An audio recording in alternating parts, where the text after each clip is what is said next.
இனிமே கண்ணை மூடிட்டு கடலை எண்ணெய் வாங்கலாம்.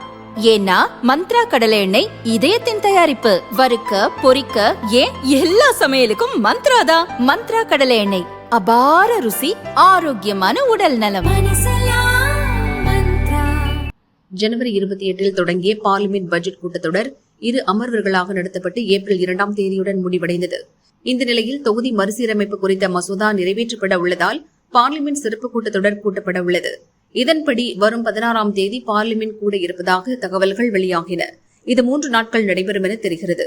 இதனை பார்லிமெண்ட் விவகாரங்கள் துறை அமைச்சர் கிரண் ரிஜிஜு உறுதி செய்தார். ஏப்ரல் 16ஆம் தேதி காலை 11 மணிக்கு அவையை கூட்டுமாறு நாங்கள் கோரிக்கை விடுத்துள்ளோம். நாங்கள் முக்கிய மசோதாக்களுடன் வருகிறோம். இது கால நீட்டிப்பு என்பதால் கேள்வி நேரம் மற்றும் தனிநபர் மசோதாக்கள் போன்றவை இடம்பெறாது என்றார். கடந்த 2023ஆம் ஆண்டில் மகளிர் இடஒதுக்கீடு சட்டம் நிறைவேற்றப்பட்டது.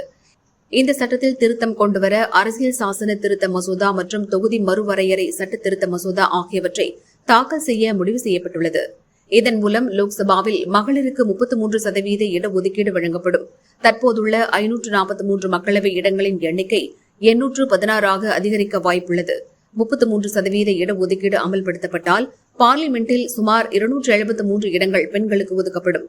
தமிழகத்தில் தற்போதுள்ள 39 லோக்சபா இடங்கள் 58 முதல் 59 உயரும். லோக்சபாவில் பெரும்பான்மை பெற தேவையான இடங்கள் 272 408 உயரும். தொகுதிகளின் எண்ணிக்கை அதிகரித்தாலும் வட மாநிலங்களுடன் ஒப்பிடும்போது தென் மாநிலங்களின் அரசியல் அதிகாரம் குறையும் என எதிர்க்கட்சிகள் குற்றம் சாட்டுகின்றன. இனி வரும் காலங்களில் ஒரு கட்சி தனித்து பெரும்பான்மை பெறுவது கடினமாகலாம். எனவே பெரிய கட்சிகள் மிகப்பெரிய கூட்டணிகளை உருவாக்க வேண்டிய சூழல் ஏற்படும். முந்தைய விதிகளின்படி புதிய மக்கள் தொகை கணக்கெடுப்புக்கு பிறகு இடஒதுக்கீடு அமலாகும் என்று இருந்தது.